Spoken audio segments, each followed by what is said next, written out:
가장 위험한 바이러스는 우리가 잊어버린 바이러스다. 코로나가 끝났다고 안도하는 순간 더 치명적인 적이 문을 두드리고 있습니다. 백신도 치료제도 없는 니파 바이러스. 그런데 왜 시장은 아직 조용할까요? 우리는 코로나19라는 거대한 터널을 지나오며 방역이 곧 경제라는 뼈아픈 교훈을 얻었습니다. 봉쇄 한 번에 무너지는 자영업자들, 멈춰선 공장들, 증발한 일자리를. 그런데 이번엔 다릅니다. 최근 인도와 동남아를 중심으로 들려오는 니파 바이러스 소식에 전 세계 경제계가 긴장하는 이유는 단순한 질병의 위험성 때문만이 아닙니다.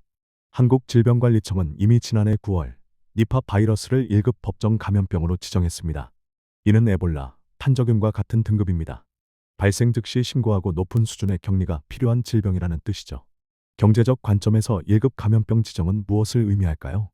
국가 간 이동 제한, 물류 중단, 그리고 막대한 방역 비용 지출을 예고하는 신호탄입니다. 코로나 이후 첫 사례라는 점은 우리가 쌓아온 경제 회복의 탑이 다시금 바이러스 리스크라는 변수에 직면했음을 시사합니다. 정부는 준비되어 있을까요? 기업들은? 그리고 당신의 자산은? 이 질문에 대한 답을 찾기 전에 먼저 이 바이러스가 왜 시장을 멈추게 할 수 있는지 알아야 합니다. 니파 바이러스의 가장 무서운 점은 경제 활동의 주체인 사람을 직접 타격한다는 것입니다. 치사율이 낮게는 40%, 높게는 75%에 달한다는 수치는 단순한 통계가 아닙니다. 감염자 10명 중 7명이 사망할 수 있다는 뜻입니다. 코로나의 치사율이 초기 3% 수준이었던 것과 비교하면 그 위력을 짐작할 수 있습니다. 이는 감염 발생 지역의 노동력이 즉각적으로 마비됨을 의미합니다. 인도 서벵골주에서 확인된 이번 사례처럼 의료진조차 감염되는 상황이 발생하면 어떻게 될까요? 필수 유지 인력의 공백으로 인해 해당 지역의 산업 생산성은 급격히 하락합니다. 더 큰 문제는 치료제와 백신이 없다는 사실입니다. 이는 심리적 위축을 극대화하며 사람들은 외출을 꺼리고 소비를 멈추고 기업은 생산을 중단하게 됩니다. 공포는 바이러스보다 빠르게 퍼지며 시장의 불확실성을 증폭시킵니다. 그렇다면 이 공포가 실물 경제에 미칠 파급력은 어느 정도일까요? 답은 우리가 이미 겪어본 아시아 관광 산업의 붕괴에서 찾을 수 있습니다. 인도와 인접한 태국, 인도네시아는 관광 수입이 GDP의 상당 부분을 차지합니다. 태국의 경우 관광 산업이 GDP의 약 12%를 차지하고 인도네시아 발리는 지역 경제의 60% 이상을 관광에 의존합니다. 현재 방콕과 자카르타 공항에 다시 등장한 열화상 카메라는 관광객들에게 심리적 장벽을 세우고 있습니다. 인도 서벵골주를 방문했던 여행객들에 대한 검역 강화는 즉각적인 여행 취소와 예약 감소로 직결됩니다. 특히 중국의 춘절설 연휴를 앞둔 시점에서의 확산은 치명적입니다. 아시아 최대 소비 대목을 정면으로 겨냥하고 있기 때문입니다. 코로나 때를 기억하십니까? 2020년 춘절 시즌 아시아 관광 산업은 하루아침에 80% 이상 증발했습니다. 관광 산업의 위축은 항공업, 숙박업, 요식업에 이르는 연쇄적인 매출 타격을 의미하며 이는 각국 정부의 세수 감소와 실업률 상승으로 이어지는 경제적 재난의 시작점이 됩니다. 그런데 문제는 여기서 끝나지 않습니다. 니파가 위협하는 건 사람만이 아니기 때문입니다. 니파 바이러스는 과일박쥐에서 시작되어 돼지 등 가축을 거쳐 인간에게 전염되는 인수공통 감염병입니다. 이 특성이 왜 중요할까요? 과거 1998년 말레이시아 사례를 보면 답이 나옵니다. 당시 바이러스 확산을 막기 위해 말레이시아 정부는 100만 마리가 넘는 돼지를 살처분해야 했습니다.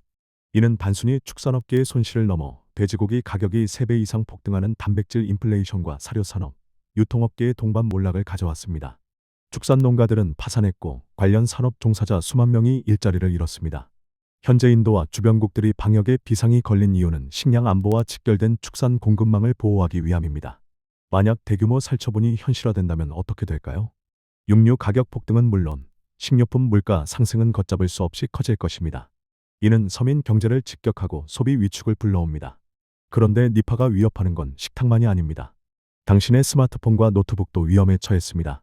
인도는 전 세계의 백오피스이자 글로벌 제조업의 새로운 거점입니다. 마이크로소프트, 구글, 아마존의 소프트웨어 개발 센터가 인도에 집중되어 있고 애플은 인도를 아이폰 생산의 핵심 기지로 육성하고 있습니다. 니파 바이러스가 확산되는 웨스트 벵골주와 인근 지역이 봉쇄될 경우 이 모든 것이 멈춰설 수 있습니다. 글로벌 기업들의 소프트웨어 개발이 지연되고 부품 공장들이 가동을 중단하면 어떻게 될까요? 특히 인도는 의약품 원료 API의 주요 공급처이기도 합니다. 전 세계 제네릭 의약품의 약 20%가 인도에서 생산됩니다. 니파 바이러스로 인한 국지적 봉쇄가 장기화될 경우 글로벌 공급망의 병목 현상이 재발할 가능성이 큽니다. 코로나 때 우리는 마스크 하나 구하지 못해 전전긍긍했던 기억이 있습니다. 기업들은 이미 그때의 경험을 토대로 공급망 다변화의 필요성을 절감하며 리스크 관리 비용을 대폭 늘리고 있습니다.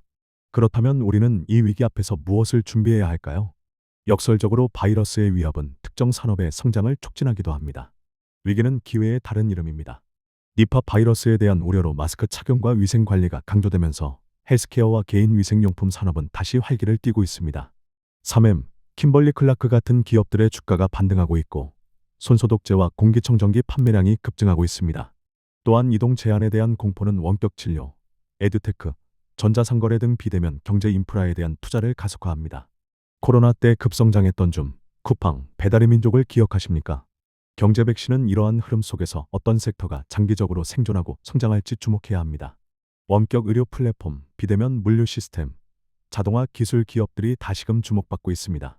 위기는 언제나 기존 산업의 구조조정을 동반하며 새로운 시장의 주인공을 탄생시킵니다. 그런데 정부는 이 위기에 어떻게 대응하고 있을까요? 그리고 그것이 우리 자산에 미칠 영향은? 인도와 태국 정부가 방역에 총력을 기울이면서 국가 예산의 우선순위가 급격히 재편되고 있습니다. 인도 정부는 이미 긴급 방역 예산으로 수십억 달러를 편성했고, 태국은 관광산업 지원을 위한 보조금 프로그램을 가동했습니다. 대규모 방역 예산 투입은 공공보건 인프라 확충으로 이어지지만, 한편으로는 재정 적자 심화라는 숙제를 안겨줍니다. 코로나 때 각국 정부가 쏟아부은 재정 지출은 인플레이션과 금리 인상의 원인이 되었습니다. 시장 투자자들은 이제 바이러스 확산 추이에 따라 환율과 채권 금리가 요동치는 바이러스 변동성에 대비해야 합니다. 인도 루피화의 가치 하락 가능성과 이에 따른 외국인 투자 자금의 유출 여부는 향후 아시아 신흥국 시장 전체의 리스크 지표가 될 것입니다. 실제로 최근 인도 증시에서는 외국인 자금이 빠져나가는 조짐이 보이고 있습니다. 재정 지출 증가는 국채 발행 증가로 이어지고 이는 금리 상승 압력을 만듭니다. 채권 투자자라면 주목해야 할 대목입니다. 그렇다면 결론은 무엇일까요? 결국 니파 바이러스 사태가 우리에게 주는 교훈은 명확합니다. 감염병은 더 이상 보건의 영역에만 머물지 않는 핵심적인 경제 변수라는 점입니다. 개인 투자자와 구독자 여러분은 뉴스를 볼 때 치사율이라는 공포에 매몰되기보다 그로 인해 변화할 소비 패턴과 정부의 자금 흐름을 읽어내야 합니다. 관광주는 피하고 비대면 섹터는 주목하고 환율 변동에 대비하고 필수 소비재 기업의 눈을 돌려야 합니다. 손을 자주 씻고 개인 위생을 철저히 하는 것이 신체적 백신이라면 시장의 흐름을 정확히 읽고 리스크에 대비하는 포트폴리오를 짜는 것은 여러분의 자산을 지키는 경제 백신입니다. 코로나가 우리에게 가르쳐준 것처럼 준비된 자만이 위기를 기회로 바꿀 수 있습니다. 니파는 아직 시작 단계입니다. 하지만 역사는 반복됩니다. 2020년 1월 우한의 작은 소식을 무시했던 이들은 3월에 패닉에 빠졌습니다. 2026년 2월 당신은 어떤 선택을 하시겠습니까? 바이러스는 국경을 가리지 않지만 준비된 자산은 위기를 기회로 바꿉니다. 오늘 리포트가 여러분의 경제 면역력을 높이는 데 도움이 되었다면 구독과 좋아요 부탁드립니다. 여러분의 자산을 지키는 처방전 경제 백신이었습니다.